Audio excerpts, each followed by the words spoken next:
Friday's the deadline. Good morning. Welcome to House Education Finance. I'll call us to order. We have a quorum.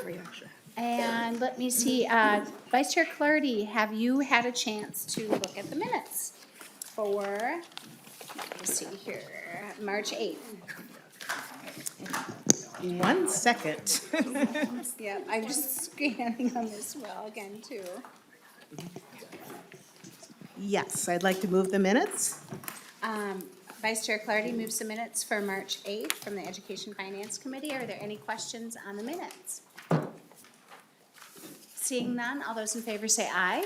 Aye. All those opposed, no. The minutes are adopted.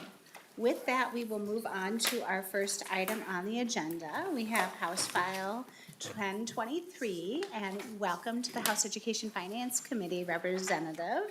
Representative Pryor, would you like to move House File 1023 before the committee for the intention of,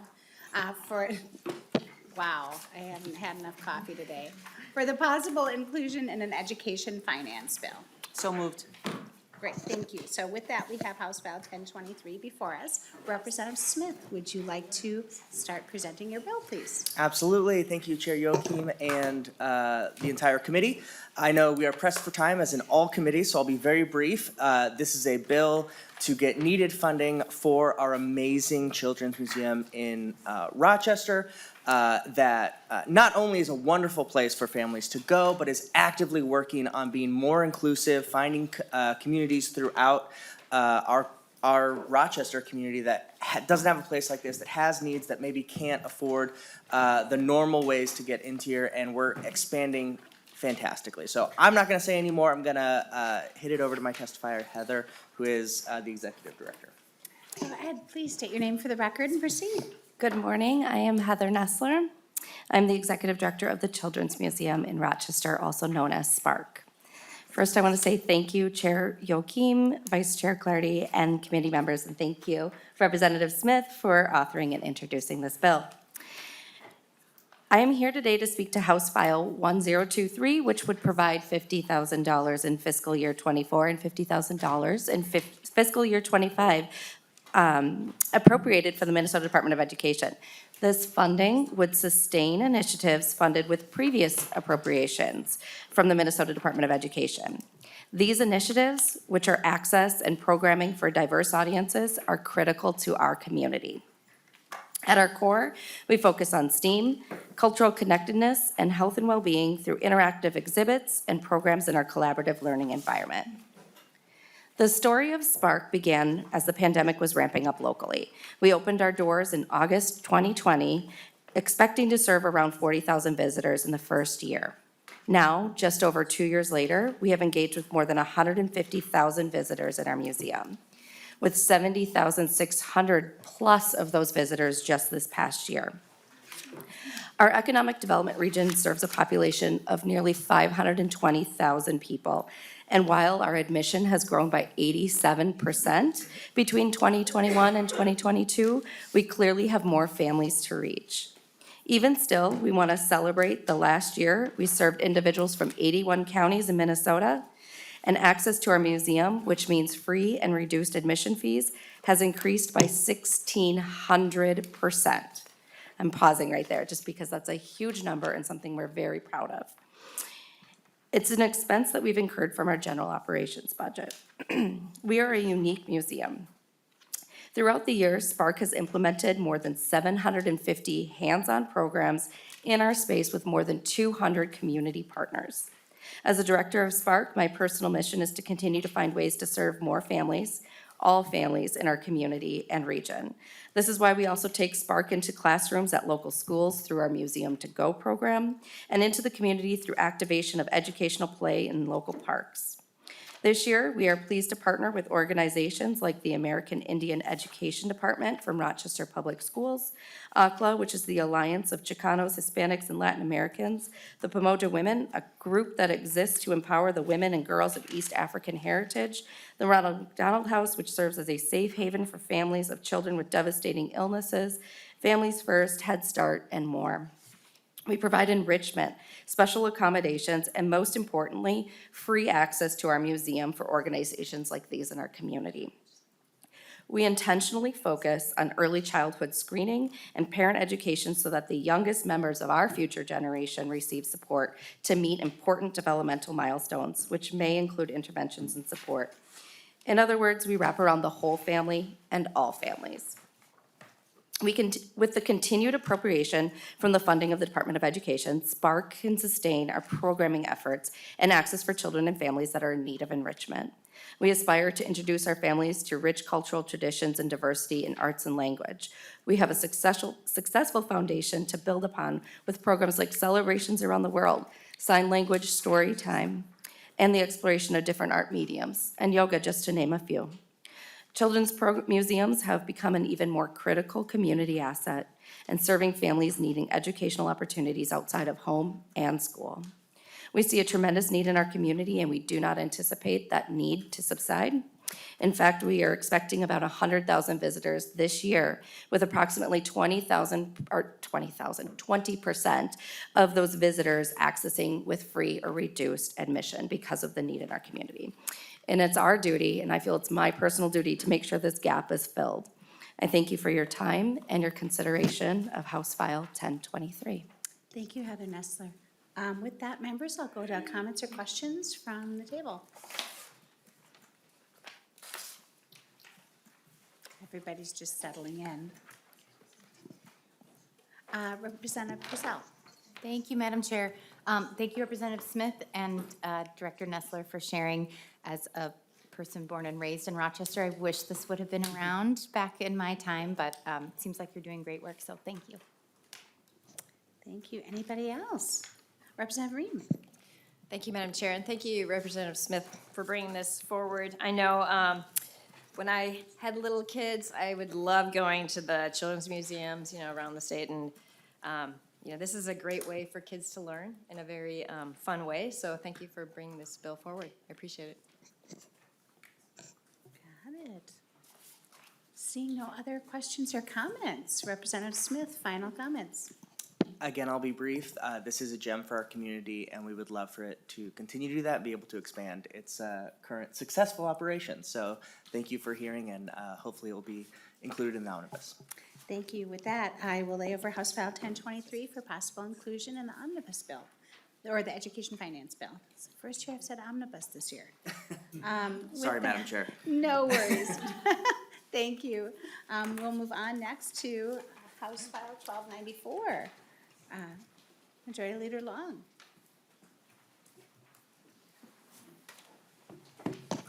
Morning, Madam Chair. Good morning. Welcome to the Education Finance Committee. Thank you. With that, I will move House File 1294 before the committee today with possible inclusion in the Education Finance Bill. Go ahead and proceed.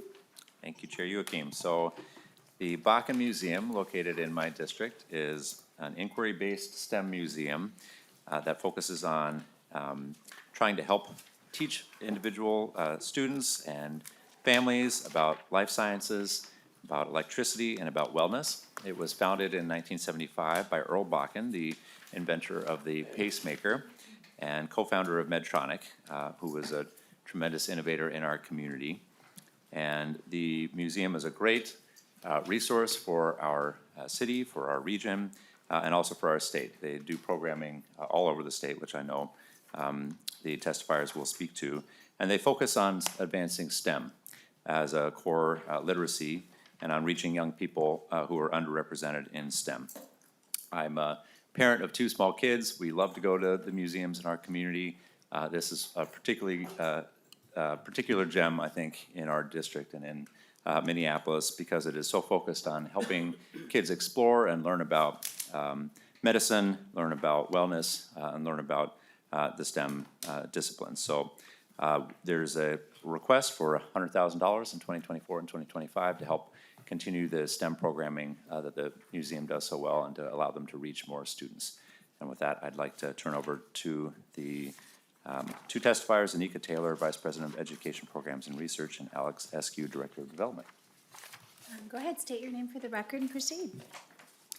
Anika Taylor, Vice President of Education Programs and Research at the Bakken Museum. Thank you, Representative Long, Madam Chair, and committee members. I am very privileged to be here with you this morning and also quite privileged to participate in the work of the Bakken Museum. At the Bakken Museum, we consider ourselves to be focused on systems change in STEM. By sparking and inspiring curiosity, wonder, confidence, belonging, and capacity to address complex problems, we are working to equip our next generation with core literacy skills in STEM as a pathway to a more vibrant, equitable, and innovative future. The Bakken Museum has a track record of high impact and interactive exhibits and programming, with STEM education programs happening both in our museum as well as reaching youth in their own communities around the state of Minnesota. We have programming happening in 150 public schools, libraries, and community organizations throughout the state. We've traveled from Byron to Blaine, from Red Lake to Forest Lake, from Worthington to Wilmar. In 2022, we reached youth in their communities in 43 counties across Minnesota.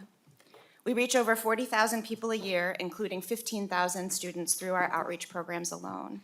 Of those students, 50% are students of color and 50% qualify for free or reduced lunch. We are continuing to expand our outreach programs into greater Minnesota schools so that we can also ensure that we are reaching our students coming from more rural locations effectively. Last year, Minnesota Compass released a study in partnership with Wilder Research and Boston Scientific, highlighting that for all students, regardless of their future plans, development of STEM identity and comfort with STEM concepts are critical parts of their educational experiences. Working hard and not giving up, willingness to fail, asking questions, approaching things from multiple angles, and comfort being able to navigate complex problems. These critical thinking skills and the confidence these skills offer, as well as the adaptability and the resiliency that come with them, these are benefits to students throughout their whole lives in both their personal and their professional contexts. However, not all students have equal access to experiences and environments that will cultivate these skills, or that will allow these students to connect and build upon their own innate abilities or explore ideas or challenges that resonate personally with them.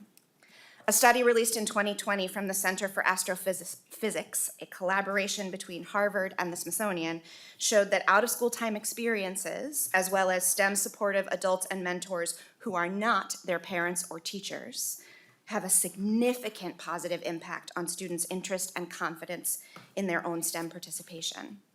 While many young people have amazing and empowering experiences from their heroic teachers in their schools, the additional messaging from more voices, from voices telling them that they are worthy, that they are capable, and that they are absolutely needed in the world of STEM, these are crucial components to seeing youth flourish in a collaborative STEM ecosystem.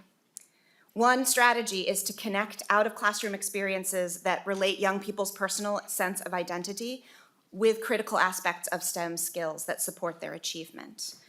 These experiences include things like hands-on activities guided by skilled STEM educators, experiential and interactive exhibits that spark awe, and high engagement programs that foster a sense of belonging and support multiple ways of learning and knowing. That is the work of the Bakken Museum. This is what we are doing, combining classroom visits and teacher professional development, hands-on activities and leave-behind curricula, as well as our awe-inspiring, joy-generating field trips, out-of-school time programs, and camps. When I look at the Bakken, I see change, driving a future of STEM that better represents our diverse, intersectional, and brilliant communities. In doing so, we can explore solutions for the complex problems and the tremendous opportunities that we face as a society. The Bakken Museum and our staff believe in the power of asking questions, in trying, failing, learning, and trying again, in building support and confidence to ask for help, in knowing that innovation isn't always linear, and in finding inspiration in unexpected places. We want to be part of ensuring the future of STEM is a future rooted in community, in equity, in belonging, and is a future where all kids not only see themselves in the field of STEM, but are the ones leading the charge. Thank you. Thank you so much. Next up, state your name for the record and proceed. Alex Askew, Director of Development at the Bakken Museum. Thank you, Annika, Madam Chair, and Representative Long, and committee members. I would like to share a little bit more about our education philosophy, the methods by which we achieve our impressive results, and share a story about the impact of our programming through partnerships across the state. Now, Annika detailed the methods by which we make our STEM curriculum accessible and exciting for students, and we do this particularly within the walls of our museum. But over the history of our institution, our leadership has understood that we have a great potential for impact outside of our walls, reaching key communities both within the Twin Cities and across the state. We know that bringing our programming to others, where they are located, is an essential tool in intentionally engaging with communities, schools, and populations that otherwise would not have the opportunity to experience impactful STEM programming. To this end, my primary responsibility as the Director of Development is to raise diversified contributed funding streams to ensure the continued delivery of discounted or free programming to partners across the state of Minnesota. Devotion of resources towards this initiative is a key component of our equity work, our long-term strategy, and it's an important aspect in reaching our mission. I would like to take 1 minute now to share the story of a partnership that exemplifies this work. The Bakken Museum has built a relationship with Red Lake Elementary, located within the Red Lake Reservation, since 2018. That year, the Bakken secured funding to deliver our first programming to students in the Red Lake Elementary School. In so doing so, a relationship was born out of mutual trust and appreciation. Since 2018, we have been able to bring 12 programs to the school, including our capstone program titled Week of Wonder, which encompasses an entire week of assembly programs, classroom workshops, and resources for families in out-of-school time. This all has been provided at no cost to the school. When asked to provide a quote, we were told by Red Lake Elementary School Dean of Students, Arlene Swenson, quote, "Staff from the Bakken Museum are so enthusiastic. Their love of science is contagious, and the children can't help but get involved. Red Lake Elementary is very fortunate to have the Bakken Museum come and share their love of science and learning with our students."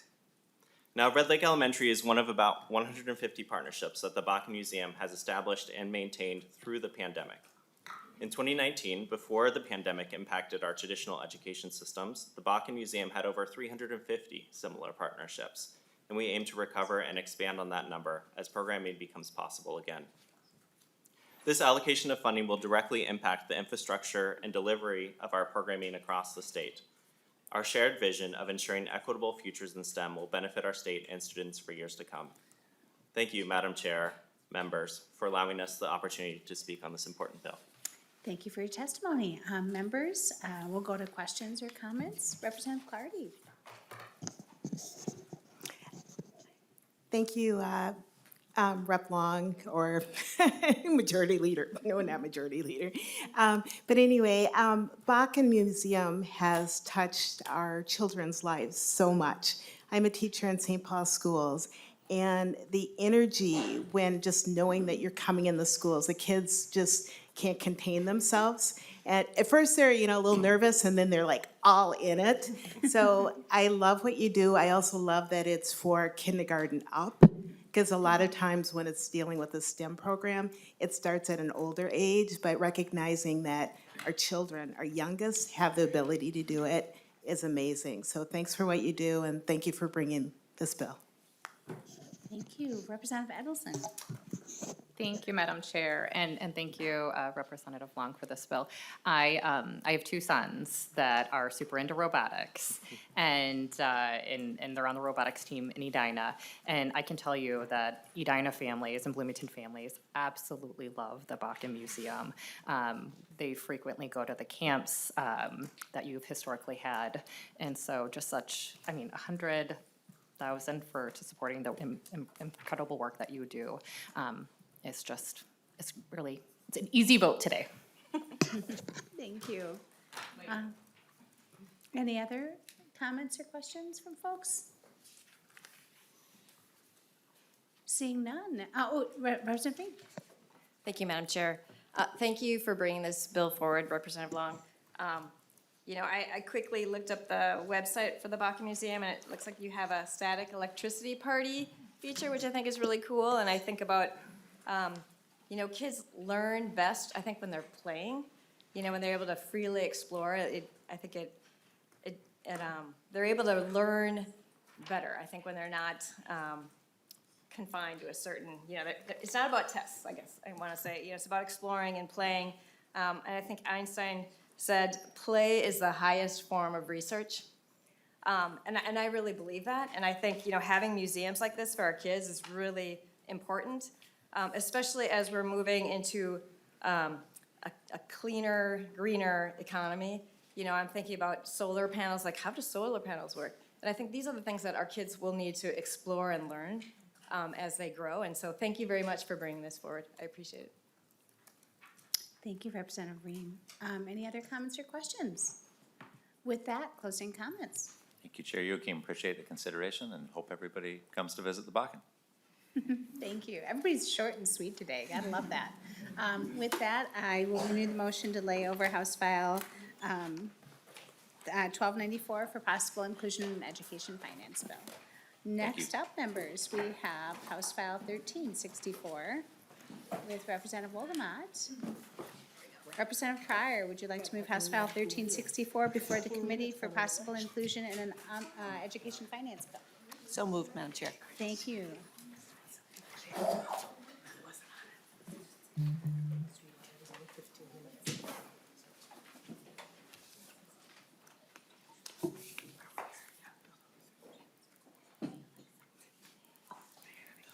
Thank you.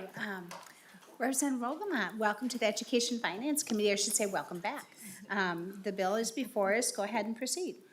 Well, thank you very much, Madam Chair, for the opportunity to present House File 1364, which is a bill to appropriate money to grants to museums and education centers all throughout the state of Minnesota. What the bill does, Madam Chair and members, it appropriates $500,000 in fiscal year 2024 and $500,000 in fiscal year 2025. And this gets broken down in increments of $50,000 to 10 museums throughout the state. These museums are located in Bloomington, Brainerd-Baxter, Duluth, Fergus Falls, Grand Rapids, Hutchinson, Mankato, St. Cloud, Wilmer, and Breckenridge. And that's the appropriation, Madam Chair and members. What this money will go towards is funding for access initiatives. And access initiatives include scholarships for annual family memberships, free family daily passes, school group visits, free or reduced admission, transportation for schools. And base funding is presently in place for children's museums in Duluth and in Rochester, but these other 10 museums receive no E-12 funding, or if they do, it's kind of limited for a number of years. So we want to make sure that they get included as well. And this is a really, really important investment that our state can make. I know as a dad myself, I've got 2 daughters. I know that play is such a critical part in a child's learning and development. And children's museums and discovery centers play a critical role in the development of children all throughout the state and serve as an important feeder system for the K-12 education system. By learning, a child needs to learn how to learn by age 3, or it becomes a remedial effort. And this first critical period of brain development begins around age 2, concludes around age 7. By funding these appropriations, it will provide us with a prime opportunity to lay the foundation for a holistic education for children by encouraging a love of learning, paying attention to emotional intelligence, and not treating young children's education as merely a precursor to real learning. Madam Chair and members, this will be huge for children and families all throughout the state. We also know that children's museums are vehicles for economic development and attracting families to communities. That's what this bill does. That's why I'm bringing it forward. And with that, Madam Chair, I am proud to turn it over to my testifier, who can shed further light on why we hope that you will support House File 1364. Thank you, Representative Wolgamott. Go ahead and state your name for the record and proceed. Good morning. My name is Cassandra Miles, Executive Director of Great River Children's Museum. Thank you, Madam Chair, members of the committee, for allowing me to be here before you today, and thank you, Representative Wolgamott, for that introduction. As I said, I'm the Executive Director of the emerging Great River Children's Museum in St. Cloud, but I'm proud to be here representing the Greater Minnesota Children's Museum Coalition, a group of 10 children's museums from the areas that Dan just mentioned. Happy to repeat if you'd like to hear them all, but we spread across the entire state of Minnesota. We're working together to promote the proven developmental and educational benefits of safe, dynamic play environments for kids and families. We seek to be included in base MDE funding alongside the other children's museums of St. Paul, Duluth, and Rochester. And as Dan mentioned, our request is that $500,000 per annum to be split into $50,000 grants equally amongst our children's museums. This is a small amount for a very large impact through field trips, programs, and access initiatives. To state that play is critical to the healthy development of a child would be a true but incomplete statement. As Dan mentioned, 80% of a child's brain development occurs within the first 3 years of life, which means that learning how to learn is a skill nearly fully developed by the age of 3. By age 5, 90% of brain development has occurred. Children's museums serve children from birth through age 10 or later when play and the bonds built through play with adult caretakers, siblings, and peers is one of the only tools proven to build a strong foundation for lifelong mental and physical health and learning. Through exposure to diverse positive play experiences, children's museums act as vital precursors to the K-12 education system. We complement curriculum-based learning through pre-K, kindergarten, and elementary, and each year tens of thousands of children access children's museums through school field trips and for specialized programming. Our museums focus on utilizing resources to provide access to all children, families, and schools regardless of their ability to pay. We are host sites for supervised visits and other child-serving nonprofit organizations, and we are respectful, safe, unstructured play environments that empower children and their caring adults to engage with each other in ways that other environments simply don't allow. Children's museums provide a wide range of resources for children and families and are economic drivers in the communities in which they reside. If I could, I'd like to take a moment to speak directly to the need for this funding for the Children's Museum in St. Cloud. Great River Children's Museum resides in a 25,000 square foot donated bank building that used to be a chicken hatchery. It's rich with stories. We're still working to raise funds needed to renovate the space, but in that meantime, we have partnered with the Great River Regional Library System and several other organizations to provide programs for nearly 10,000 kids and their caring adults over the past 3 years. Racially and economically, St. Cloud is one of the most diverse cities in the state, with over 50 different languages spoken in our local school district. Together with the surrounding rural communities, there are over 80 elementary schools, not including homeschool groups and private schools, in our 11-county service region. These schools do not currently have the ability to take field trips to a place designed to foster cross-cultural connections, a place where multi-layered play experiences are proven to reduce inequities between advantaged children and their disadvantaged counterparts. For many children, especially those in our most outlying rural areas, a field trip to Great River Children's Museum may be their only chance to be exposed to a multitude of cultures while experiencing the joy of immersive, dynamic, and inclusive play environments. I say all of this to impress upon you the importance of sustainable and equitable funding for children's museums. This allows each of our organizations to reliably offer programs, camps, field trip opportunities, and more so that every child across 87 counties in Minnesota may be afforded the possibilities that I've mentioned here today. I thank you for your consideration of House File 1364 to add the members of Greater Minnesota's Children's Museum Coalition to the MDE base alongside our esteemed colleagues who are here today. Thank you for your time. Thank you so much for the testimony. Members, any questions or comments?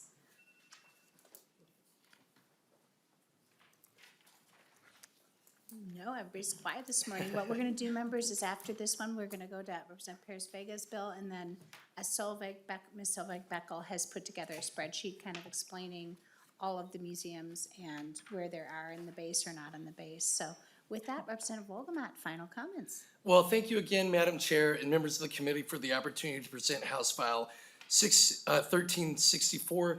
In closing, I first of all just want to thank Ms. Miles for her dedication to students and families in St. Cloud, and to all those who work in our children's museums. They do incredible work that has a real impact on kids and families, and let's magnify that work. Let's keep that going. Let's make sure that more families and more kids have these opportunities to learn and grow and be the absolute best kids that they can be. Let's please include House File 1364 in your final Education Finance Omnibus Bill, and I thank you so much for your time and for your consideration this morning, Madam Chair and members of the committee. Thank you, Representative Wolgamott. We'll read the motion of Representative Pryor's motion to lay over House File 1364 for possible inclusion in the Education Finance Bill. Thank you. With that, Representative Pérez-Vega.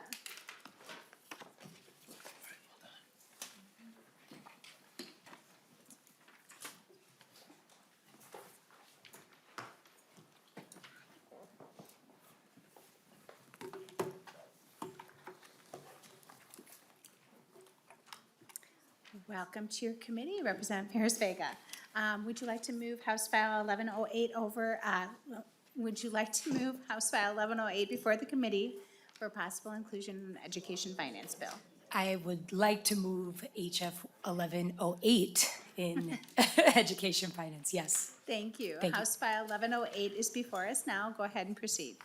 Thank you. I'm very pleased to present HF 1108, Madam Chair and members of the committee, to fund the Minnesota's Children's Museum All Play Access Program. I want to thank you, Madam Chair, for agreeing to hear this bill today alongside so many other children's museums in the state. Also, a big thank you to my colleagues on this committee for joining me as co-authors and for acknowledging the power of play in the development of our young Minnesotans. If you remember one thing from today, know that 100% of the funding requested in this bill is used to provide free and reduced access to Minnesota's Children's Museum for low-income families. The state's portion of this funding has not been increased since 1997. Even with this proposed increase in funding, the state's portion of these critical access program dollars is less than half of what the museum spends every year to provide access to those who otherwise would not be able to attend the award-winning displays and groundbreaking program. I grew up spending countless hours at the Minnesota's Children's Museum at their old location in Bandana Square and was able to bring my own child to the new museum.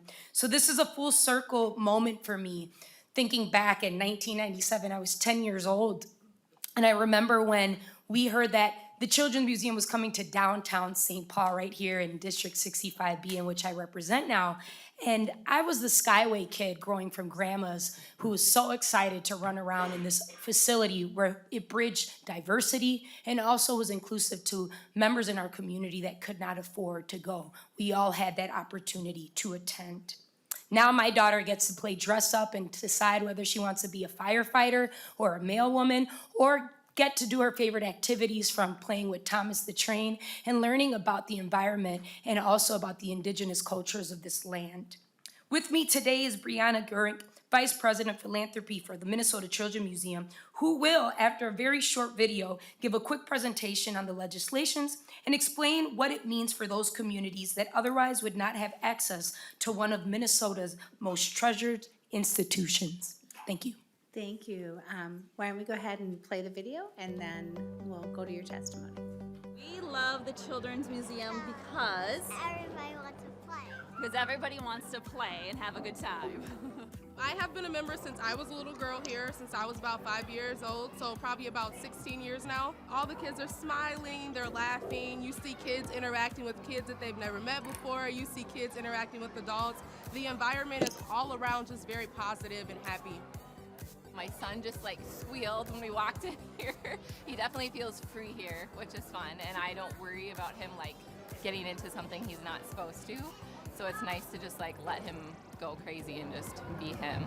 It's really nice to have them, playing with kids of all backgrounds. They're learning to communicate and learning to share and take turns and be patient while they wait for the slide. So there's a lot that they are learning. We're probably here at least once a week, and just having him be able to interact with other kids. And I really like how the museum, that you guys change out the exhibits so much, so there's new things for him to experience, and we really enjoyed that. A lot of what we've been looking for are activities for the kids to do that are not screens, but that are, especially in the winter and then in the dog days of summer when it's quite warm, things for them to do that are safe, that are creative, engaging, but are screen-free. Over the last couple of years, it's been way too much screen time, so this has been a great outlet for us to get away and get some more healthy interaction with people and with, just some playtime. Just her imagination has gone through the roof. There's always something new and exciting. They're happy, they're engaged, they're having fun and learning without realizing it. It's a great place to interact with kids our age and to learn and grow. We love the Children's Museum because it's a place for all of our kids and all of their interests. Thank you. Thanks, everybody. See ya. See you later, alligator. Thank you for the video. That always makes me smile. Next up, we'll have the testifiers. Why don't you go ahead and state your name for the record and proceed? Yes, thank you. My name is Brianna Gehring. I'm the Vice President of Philanthropy for Minnesota Children's Museum. Thank you so much, Madam Chair, and the entire committee for having the power of play on the agenda today, and also to special thank you to Representative Pérez-Vega for being such a champion, and the shout out to Bandana Square. That was my first experience at the Children's Museum as well. I am very honored to be representing Minnesota Children's Museum. I'm also a proud parent of a 10-year-old and a 5-year-old child as well. So it really means a lot to me to be able to speak to you today about the mission of Minnesota Children's Museum and how important it is that we provide access to all Minnesota families. So as you can see at the museum, we serve a diverse audience, and we're very proud that we get visitors from all counties in Minnesota.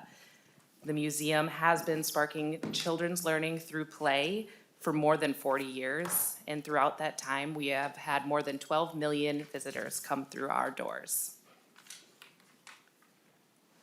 So as I said, our mission is sparking children's learning through play.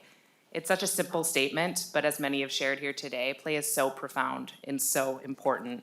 What you heard in the voices and saw in the expressions in the video today was really the sheer joy that comes from playing, connecting with others, and making lifelong memories in our space. And also I should note that that wasn't a very highly produced video we did. We didn't script it. We simply put up cameras in the museum one day and asked people what they appreciated about the museum, and got some very lovely results. So it's so incredible that what's happening during play and all of this joy is all the learning that's happening and all the critical skills that are happening for children. If you can think of taking a sneak peek behind the scenes in a child's brain, as many have stated today, they are developing the critical skills that they need not only to enter school, but for the skills that they need throughout their life. This is backed by a lot of research, and as you can see, is greatly backed by the American Academy of Pediatrics. Play helps build the skills needed for school and lifelong, and everything at Minnesota Children's Museum is purposely developed and designed to support the powers of play. So these are the words that are in that kind of greenish, bluish, blobby things is a very technical term that we use at the Children's Museum. But so these are the 7 skills that give children the tools they need to thrive both now and as adults. So they're having fun, but you can have confidence that behind the scenes, everything was made with intention to ensure that these skills are being developed. And most importantly, as also was stated today, they're open-ended. We don't give the end point, it's child-directed. It's an opportunity to test, to learn, and grow while all experiencing the joy of play. So all of us in this room can thank where we are today to the fact that we were building skills and playing as kids. Again, it's so important to ensure that income's not a barrier for families attending the museum. The largest program that we have to ensure we can uphold this commitment is through our All Play Access program. This provides free or steeply discounted tickets and memberships to income-qualified families throughout Minnesota. You can see on the map how wide this reaches of this specific program. The stars that you'll see indicate where there's either a Head Start or Early Head Start program that we partner with, and for families who are connected to those, they are automatically eligible for a free membership, annual membership for the museum. And we reach an audience of over 40,000 coming through this program each year. And of course, as you heard on the video, we receive great feedback. This quote says, "Wow, what an amazing experience. My 3-year-old had so much fun. I was so impressed by all the thought and care that went into creating each of the exhibits. What a gift to Minnesota. We'll definitely be back to visit." So we want to share that families are truly grateful for the opportunity to experience the museum. This chart shows the incredible growth that this program has had. You'll see in 2016 and 2017, the museum went through a large expansion and renovation project, and through some of the major construction, our doors were closed. And so that is why there was a dip in the attendance there for the access program. And then, of course, unfortunately, in 2020 and 2021, we had multiple closures due to the pandemic, and also had capacity limits when our doors were open. So that is the dip in attendance there. However, it has not only rebounded, but it has increased. And we project 45,000 in this current fiscal year, 2023. As noted earlier, the funding for this has stayed flat since 1997. So to put into context what our request means, the purple part of this pie chart represents the All Play Access program. Currently, the funding we receive covers 24% of the cost, and the increase would cover 44% of the annual cost for this specific program. And then, of course, the impact is tremendous. All families, regardless of income, can benefit from the unique learning and play experiences at Minnesota Children's Museum. Thank you again for the time today. Thank you so much for your testimony. Members, any comments or questions? Representative Della? Thank you, Madam Chair, and thank you, Representative Pérez-Vega, for bringing the bill forward. Everybody loves the Children's Museum. I've taken my kids there a ton of times.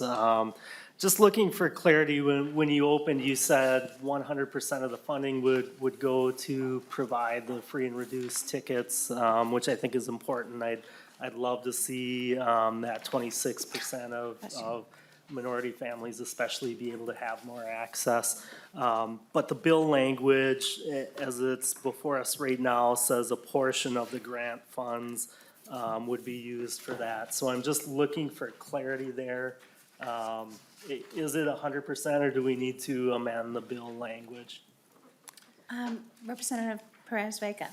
Thank you. Yeah, I would like to say that it is 100%. And with the families that are being served alongside with those exhibits to be contributed to those families that are going to be there, that are reflective to those families' time. We're talking about languages, we're talking about different forms of exhibits that need to be upgraded to suit those families that are underprivileged, that deserve that right of translation services. I mean, you think about who these communities are serving.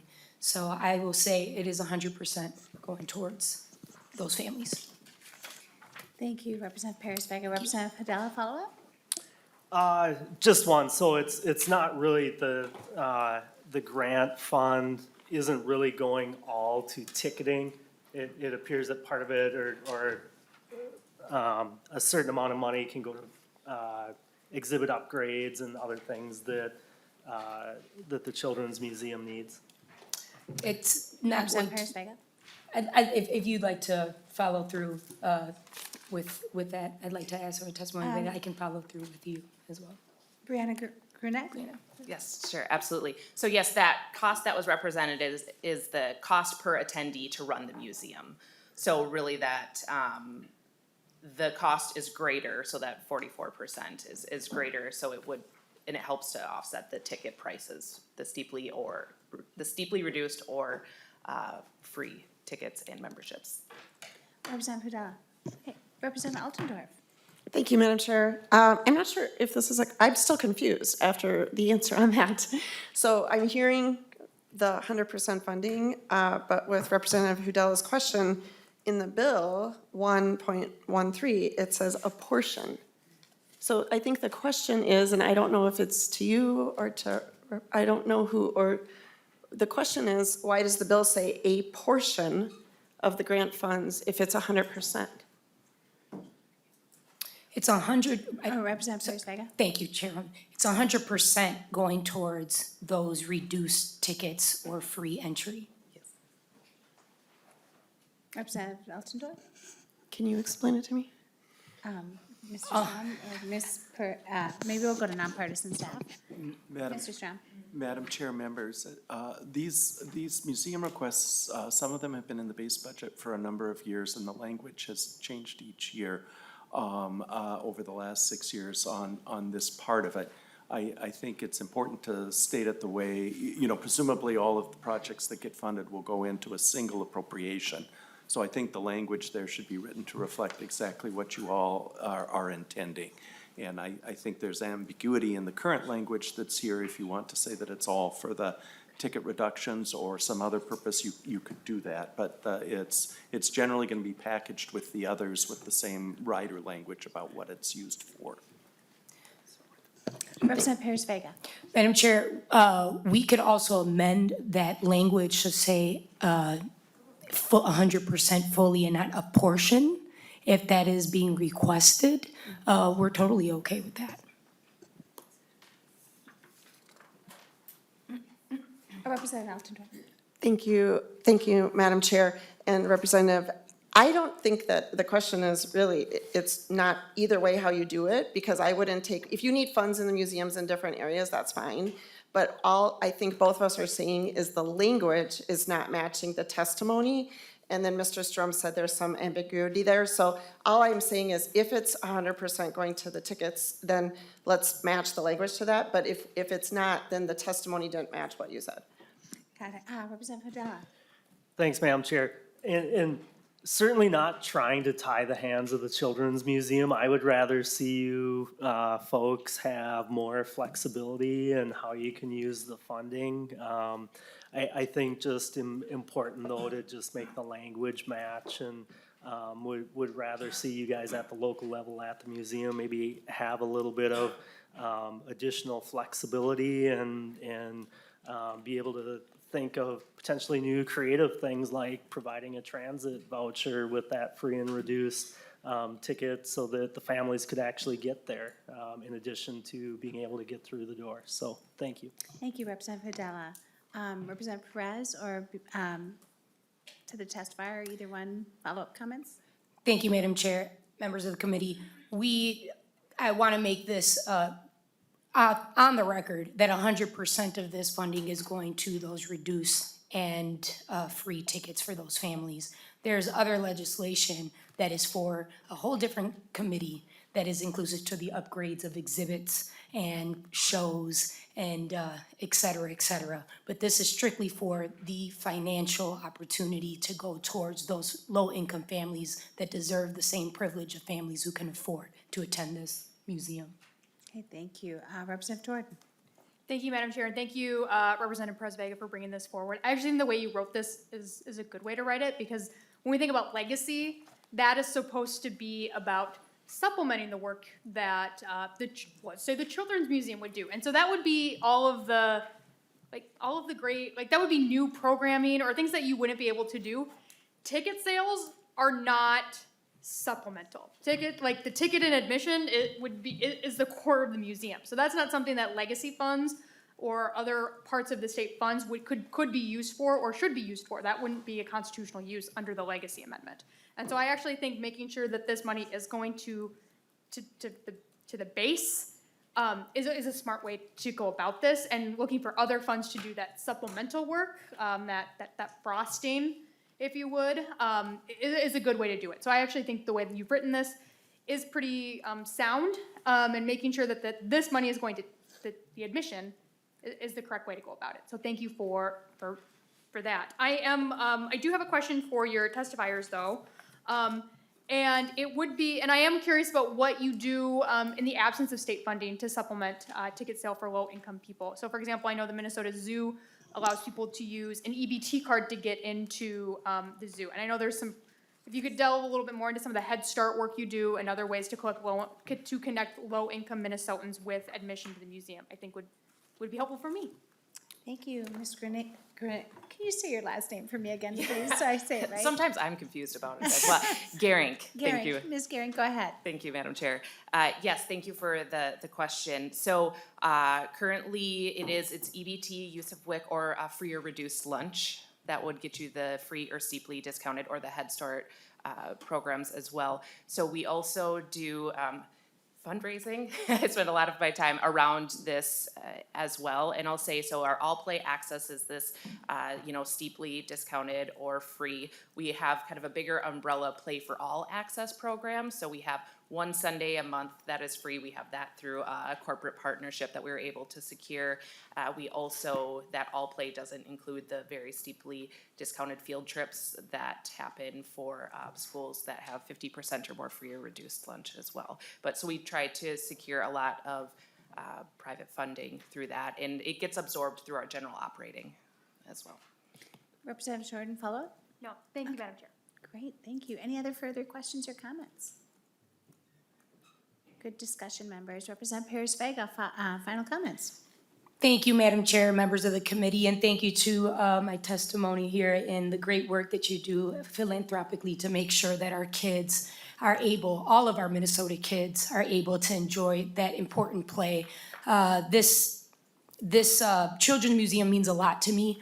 It means a lot to the families that I see that are incorporated and involved in the ideas of how play should be and how we play differently, especially my daughter. It's her favorite place to go. I don't know what I'd be able to do if there wasn't that Children's Museum downtown in a post-pandemic world of closure, especially when early childhood didn't have the opportunity to make friends right away or grow up with their cousins right away outside of a Zoom box. And this establishment of an institution brought the richness of how important it is to interact and have your kids have an imagination and determine what their highest potential will be. And that's what the Minnesota Children's Museum just does in such a great way. It's known statewide, it's known nationally, and it's time to continue that funding. It's been since 1997.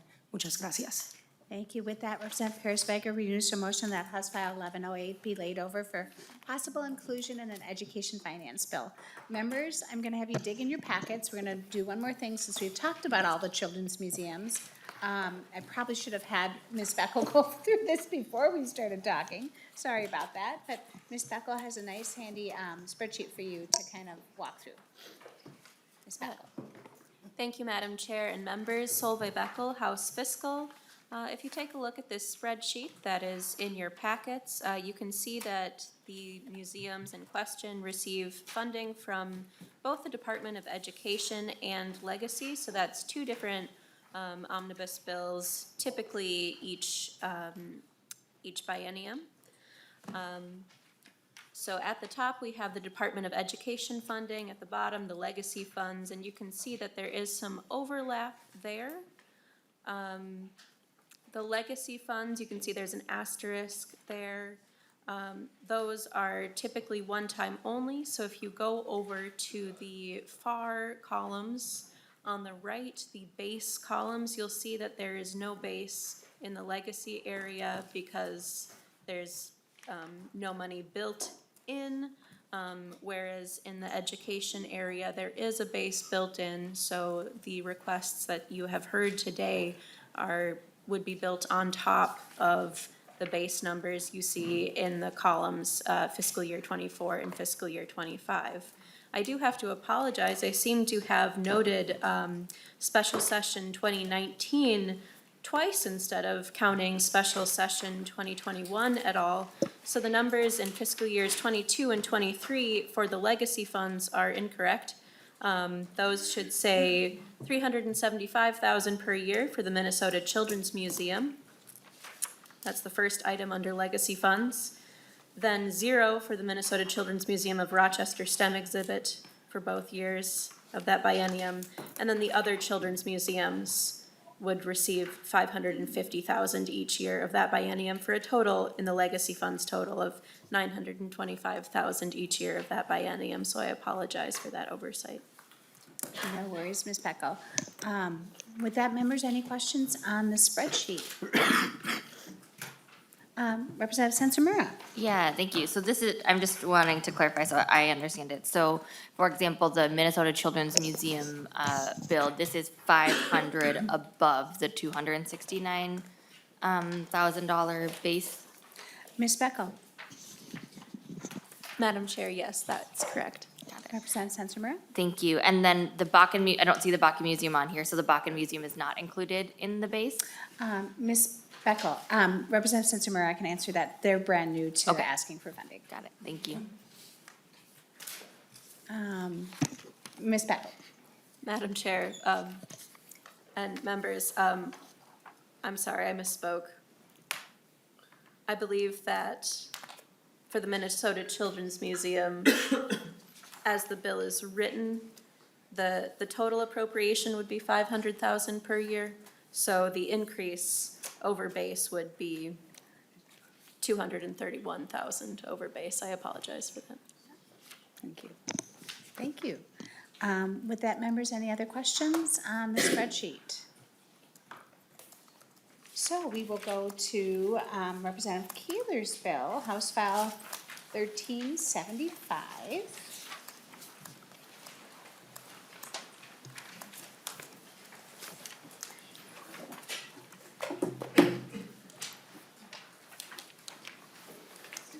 Thank you. Representative Keeler, welcome to Education Finance Committee again. With that, I will move House File 1375 before the committee and go ahead and proceed. Thank you, Madam Chair and members. House File 1375 was a bill that was brought to me by my superintendent in my school. As many of you know, I used to work in the school district as a Native American liaison. And what I know is that when we spend money on our buildings, it means we can't spend money on our children. And so that's what this bill does. And just to not take up too much time, I'll send it over to my testifiers. Thank you. Please state your name for the record and proceed. Brandon Lynch, Superintendent, Moorhead Schools. And you want me to go? Yes. Okay, so a little background. We had purchased former Sam's Club facility that closed in Moorhead on January 26th of 2018. And it was part of our 2019 bond, which included a brand-new high school and then the purchase of the former Sam's Club to be converted from an occupancy mercantile to an occupancy educational facility. And we have converted that to what we call our Career Academy, which in that facility offers programming for career or trades and industries, culinary arts, health careers, child development, and lab space for future careers that we may not even know about as of today. And by acquiring this facility, we were able to acquire it for $29 a square foot. It was an 18.5 acre site and 144,000 square foot facility. So we acquired it for about $29 a square foot. And once we converted it to our educational facility, it ended up 172,000 square feet because we added a second floor. And that was completed for around $157 a square foot, with the current costs of construction around $300 a square foot. The challenge for us in terms of our facility was, our hope was to be able to utilize health and safety revenue.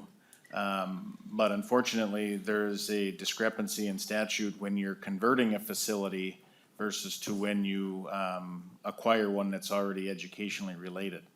So we would ask that House File 1375 be supported, so school districts like Moorhead and Fergus Falls are allowed to access the health and safety funding as we were required by code to upgrade our HVAC system rather than keep the old HVAC system in the facility when it was a mercantile or a former Sam's Club. Would appreciate your support on this as we move forward, and I will turn it over to Mr. Drake. Go ahead and proceed. State your name for the record and proceed. Madam Chair, committee members, good morning. My name is Jeff Drake. I am the superintendent of Fergus Falls Public Schools. A little history on our project. On February 3rd, 2018, Target Corporation closed its retail store in Fergus Falls. The 89,000 square foot facility remained vacant for over a year. The Fergus Falls Public School District purchased the building in September of 2019 for $1.55 million. That's $17 per square foot, and it included an 8.6 acre site. In total, the project has had two phases.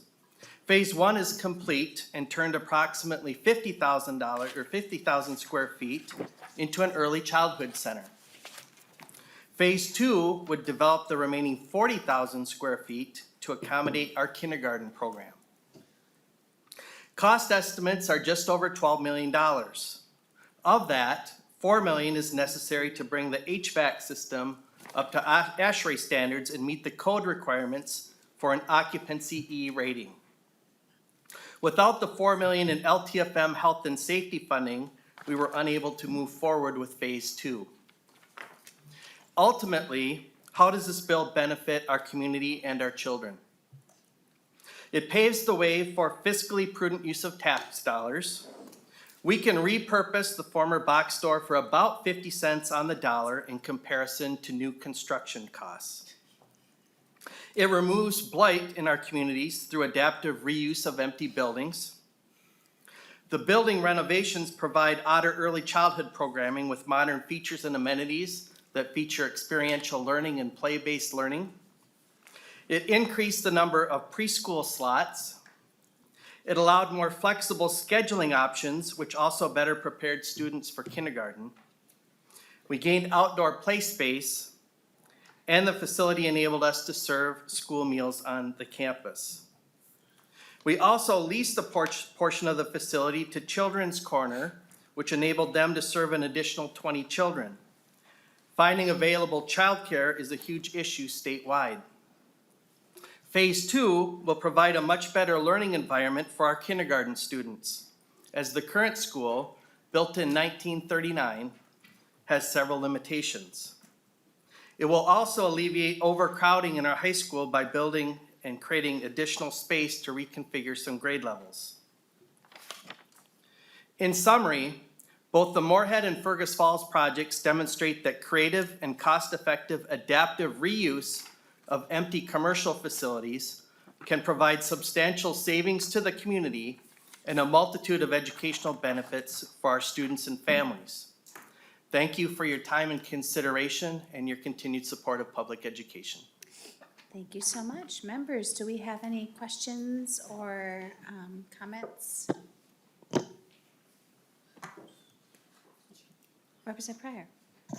And again, this is just to clarify, what we're hearing and understanding from this piece of legislation is you're saying that basically the money is available to the school districts for completing this work of the HVAC systems. You just need by statute, you have to have that flexibility of switching over where the money is to where it's needed right now.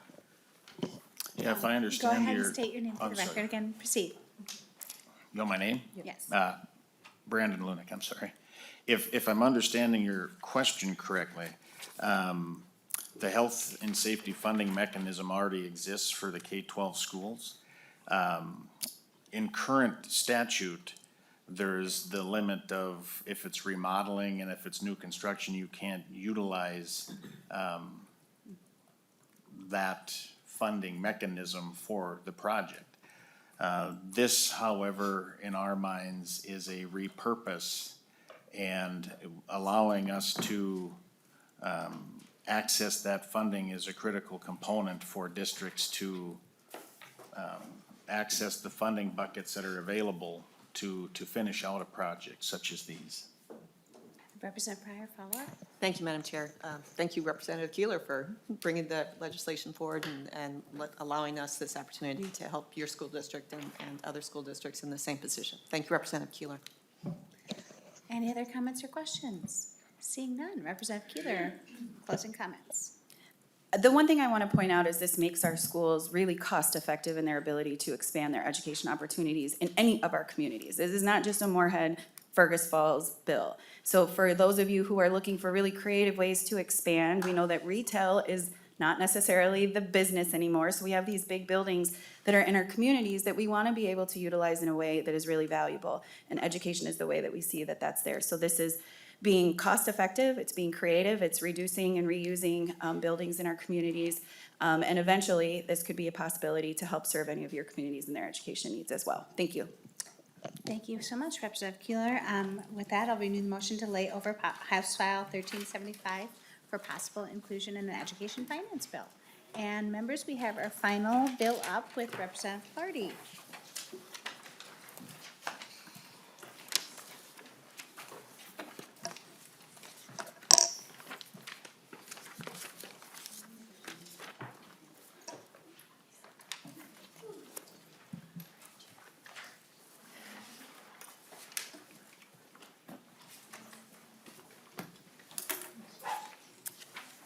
Representative Clardy, welcome to your committee. Would you like to move your bill before us for possible inclusion in an education finance bill? So moved. Okay, with that, members, House File 1761 is before us. Go ahead and proceed. I'm really excited about this bill, and part of it is the students that are here to present today. So this bill has bipartisan support. It's Bill number 1761. The bill focuses on the Minnesota Foundation for Student Organization, the MFSO, agency funding, and also the Career and Technical Student Organization, the CTSO. Operation funds. So the MFSO is seeking operational funds for itself and the many CTOs that it serves. And in accordance to the Minnesota Statute 124D, .34, subdivision B, the state shall identify and secure appropriate funding for the basic staffing and foundations of the individual student career technical organizations. So the CTOs are intercurricular, and they bring technical skills and occupational knowledge aligned with the industry standards to prepare students for post-secondary education workforce. The CTOSs are embedded into 85% of the Minnesota CTE classrooms, and a recent study showed that 95% of the educators found that the CTOs to be an effective way to keep students engaged. And in addition, that same study looked at students that had dropped out and figured out that after talking to them, that 81% of the dropouts said that they would have been more engaged and possibly would have stuck with school had they had real-world learning opportunities.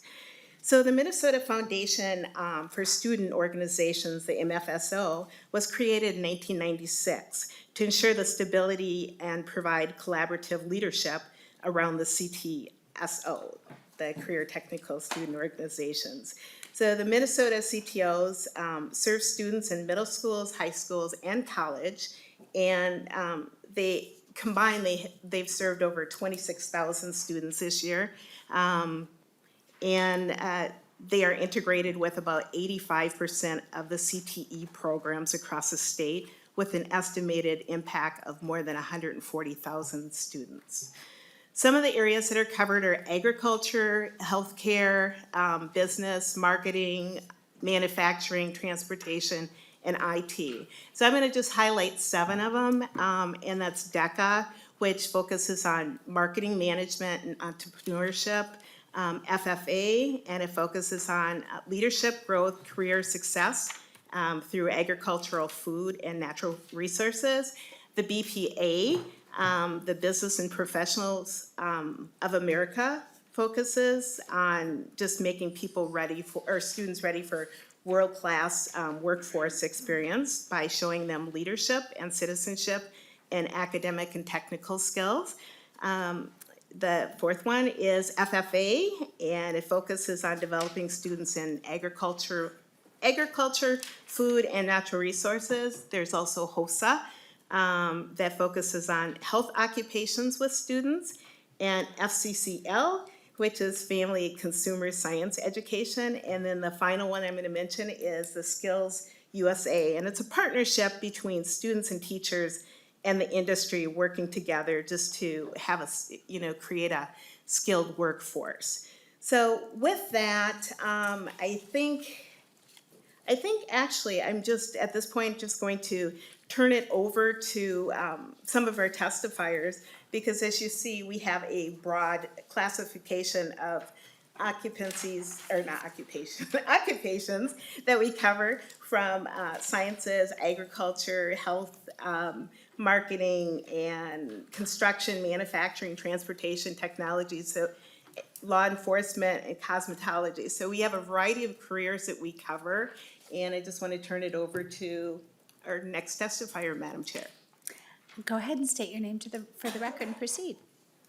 Hi, I'm Emily Saden. I'm the director of the Minnesota Foundation for Student Organizations. Thank you for that robust introduction. I was worried you were going to say all of my testimony here. Thank you, Representative Clardy. And thank you, Madam Chair and representatives on the committee for having us here today. I will be brief because I don't have much to say anymore, but our real experts are here today. We have students. Couple of points that I want to make. Just to reiterate, Our student organizations are integrated into 85% of the career and technical education school districts, school district programs across the state. They are intercurricular, so that's what makes them unique. They're not like an after-school club. They're actually integrated into classroom curriculum. So when we're talking about Skills USA, and you might have a manufacturing program or an engineering program, it would be actually integrated into the classroom and that curriculum. And again, I feel like I don't have to even go over the areas, but we've got business BPA, which aligns with business and finance education, DECA, which aligns with marketing, hospitality, and tourism, and FCCLA, which aligns with family and career, family sciences, family and consumer sciences, and early childhood education, FFA, which of course is agriculture, food, and natural resources. And if you don't know, there's the jacket. And HOSA, which is health sciences, health occupations, and I think, and Skills USA, which is technical and industrial, and that encompasses transportation, cosmetology, engineering, manufacturing, broad swath of career and technical education. Another point I want to briefly kind of drive home here is our CTSOs, our career and technical student organizations, actively drive the workforce development because the students are actually learning industry standards. That's another unique piece that the student organizations bring in the classroom. They're actually aligned with industry committees, and they're creating career and technical skill assessments that are in the classroom. They host a variety of conferences where the students are able to actually showcase technical skills through competitive events that are actually judged by industry members. And a lot of times those competitions are even hosted at industry facilities, and that unique opportunity and relationship actually creates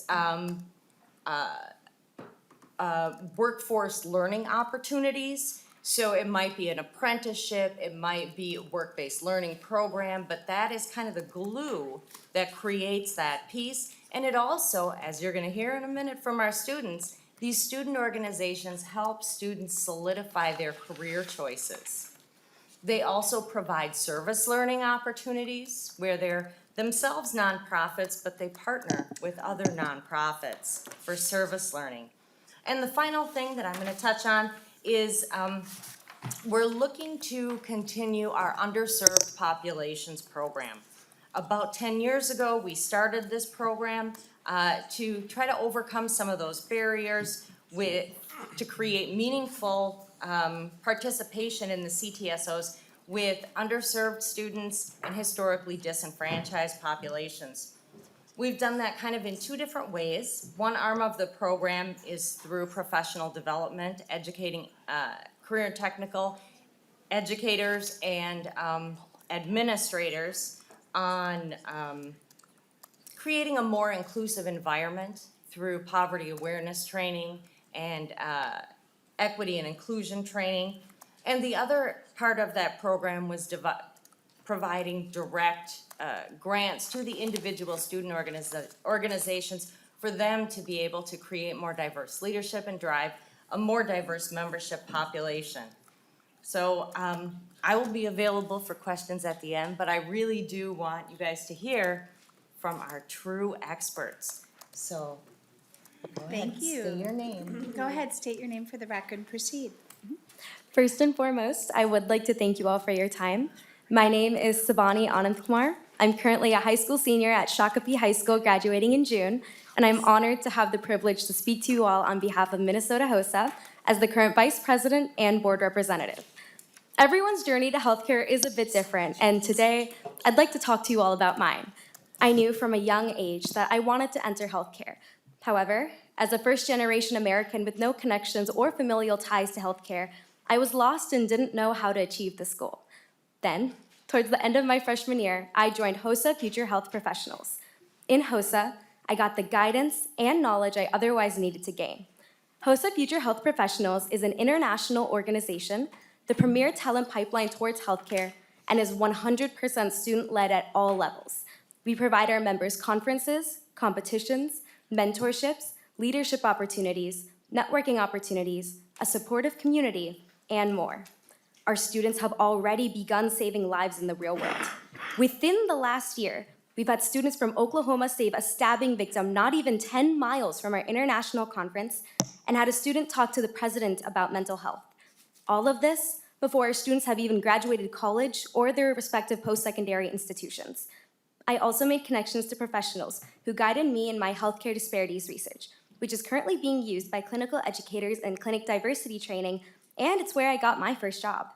It was through HOSA that I learned about an internship with a prominent women's health organization, and I'm using the knowledge gained from the internship to make a proposal to my school board to ensure free menstrual products for students in the district. It was during these internships and projects my passion for women's health was awoken.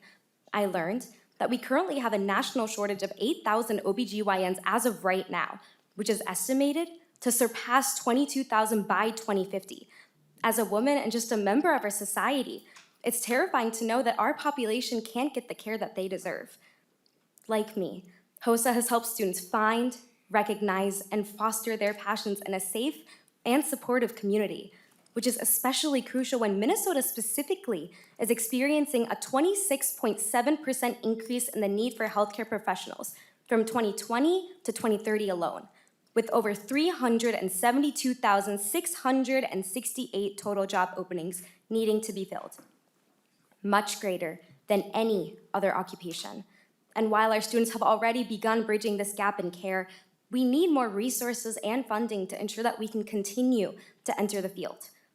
HOSA truly molds the health of tomorrow, and to ensure that our lives and our future generations' lives are safe, we need to invest in our future medical leaders. So, I humbly ask you to support this bill so we can continue to provide our members the best resources and education possible, so that they may in turn provide you the best care. Thank you all for your time. Thank you so much for your testimony. Next up, please state your name for the record and proceed. Hello, committee members. My name is Caleb Jarvis, and I am the president of Minnesota DECA. When I came into high school, I struggled with being shy, quiet, and had an overall lack of confidence. I remember my freshman year of high school when I had to give a presentation in front of my class of 30 people, and I was mortified. Through my time in DECA, I have come to grow my social, public speaking, and communication skills to a point I would have never thought imaginable. It is through not only DECA as well as CTSO opportunities that these previously unimaginable opportunities have become a reality. For those of you who may not know, DECA is a business and marketing competition organization that offers its members the opportunity to compete in various business, marketing, finance, and hospitality-based competitive events. One thing that I personally love about DECA is the variety that it offers to its members.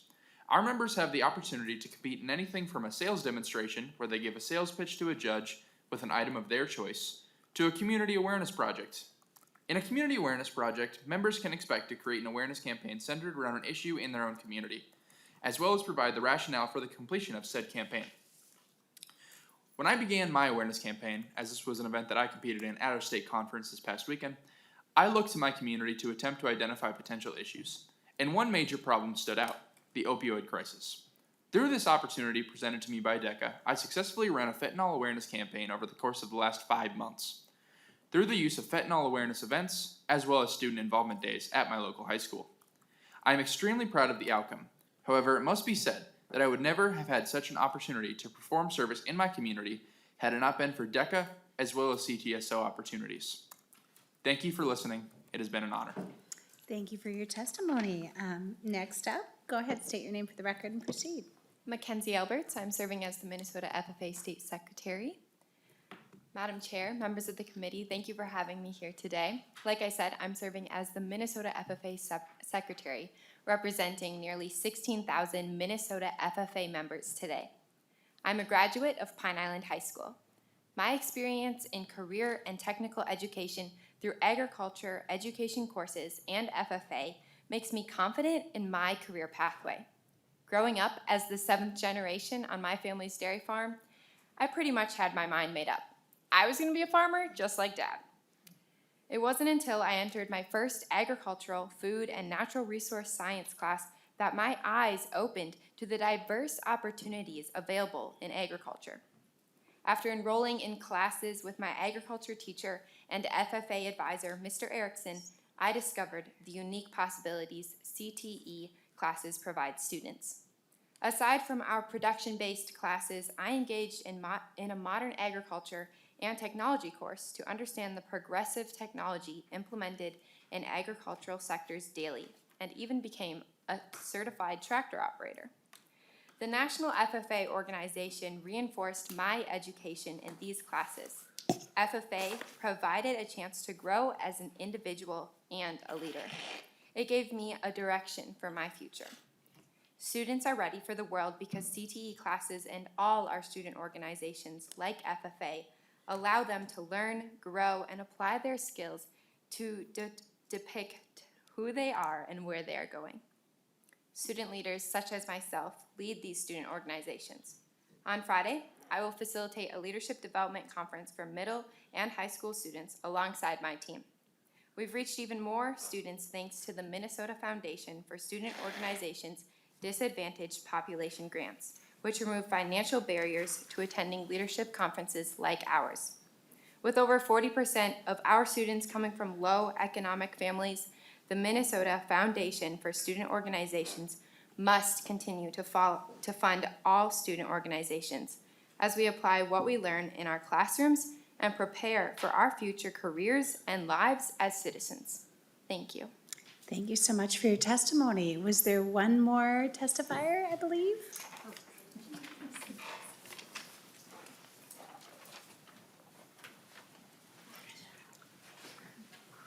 Please go ahead and state your name for the record and proceed. Thank you, Madam Chair. Lavin Rada, and I'm here today representing the Minnesota Association of Career and Technical Educators, and I'm a member of the Minnesota Foundation for Student Organizations Board. Each of these students that you have heard from today started in one of our career and technical education classrooms. I am happy to represent those teachers and to invest in these students every single day as we prepare for our future and those that are working in these careers. And just want to share that we fully support this bill and the continued support of our investment in our future leaders and our students across all career and technical education areas. Thank you, and we're open for questions. Thank you so much. With that, members, I think we'll go to the table for questions or comments. Representative Pryor. Thank you, Madam Chair. So I have two questions, and one is specifically I was interested in the HOSA organization, and thank you for our testifier. Appreciate your interest and the work that you've done. So an organization like that, I am particularly interested in young people being interested in a career in healthcare because we are desperate. And we are at a crisis right now in all fields of healthcare right now. So how widespread is the organization within Minnesota right now? Are you in some high schools, most high schools? Go ahead, Ms. Said. Yes, Emily Sade. Thank you. Thank you for the question. All of our student organizations are statewide. HOSA, I believe right now has between 38 and 42 chapters. So that means that they're in 38 to 42 career and technical education healthcare programs. In order for our student organizations to be in a classroom or to be at a school, they do have to align with a career and technical education program. So you can't just start, unfortunately, as much as we love HOSA, you can't just start a random HOSA chapter, Health Occupation Students of America. You can't just start a random chapter somewhere, but I believe they are aligned with almost all of our healthcare programs at our K-12 level. Representative Pryor, Thank follow-up you. question. And thank you, Madam Chair. And that does introduce my second question, which is I would also like to understand better the aspect of these organizations and how that looks, and then kind of related to that, this additional funding, what that gives us for all of these programs. Go ahead, Ms. Said, or Ms. Rada. I'll start and then we'll get into it. So all of our programs are intracurricular. What that means is if you look at career and technical education, they all have three components. One of those components is in the classroom. So every single student starts in a classroom, for example, a health occupations classroom, maybe medical terminology. They then are allowed to apply those skills into environments. One of those is a work-based learning environment, which may be anything from job shadowing to a placement or an internship or an apprenticeship. And then the third component is our leadership development program, which is all of our student organizations. So that's the unique thing about career and technical education is they all start in a classroom, but we give them two opportunities to apply it, both in real life work experiences, but also through our student organizations, which include leadership and service development and all those socio-emotional pieces. Thank you. Representative Pryor. And just that other, the other part of the question I tacked on, which is, we were talking about additional funding to the base, and then, what are the opportunities that you want to expand into that we're not able to capture right now? Thank you, Madam Chair. Thank you, Ms. Said. Thank you. Thank you for the question. Well, our student organizations, they do get some external funding, a very small amount from membership dues from the students. But in order to keep those membership dues down and to continue to provide the hands-on learning at the conferences with the actual skilled and competitive events, a lot of times those conferences, when we talk about those assessments and those conferences and skilled events, those actually also lead to industry certification, making them workforce ready. So we want to make sure that those opportunities, when we talk about meaningful participation, that's what we mean. We want to make sure that those opportunities, the price tag, the access point for those is available to all populations, so that the experience is available to lower income, free and reduced lunch students. And a lot of our programs are in those schools. And a lot of times, these are the programs that are picking up those students. Representative Pryor, follow-up? Okay, thank you. And I had just a quick question because it has kind of dovetails on Representative Pryor. From what I remember too, in order to get federal Perkins money, you have to have one of these organizations in your school working within the curriculum and the program, right? Ms. Said? Yes. Okay. Yes, yes. Madam Chair, I'm so glad that you brought up Perkins too, because a lot of times, sometimes folks will say to us, well, why don't you use more Perkins money? Can't you get a grant for this and use Perkins money?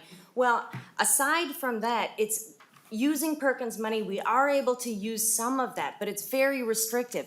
It can't be used on individual students. No. So when we talk about servicing underserved and underrepresented populations, you can see clearly I'm frustrated with the Perkins money.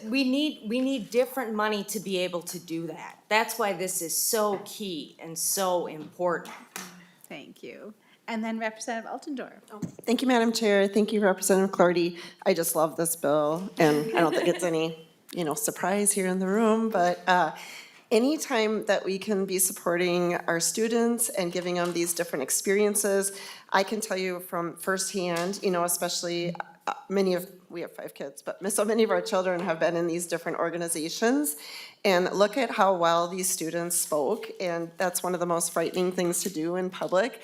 And it really is attributed, I loved your testimony, but it really is attributed to these organizations, and I've seen it over and over again, that they teach these life skills like public speaking and things that they would not get just in a regular classroom, because it's very hands-on type experience.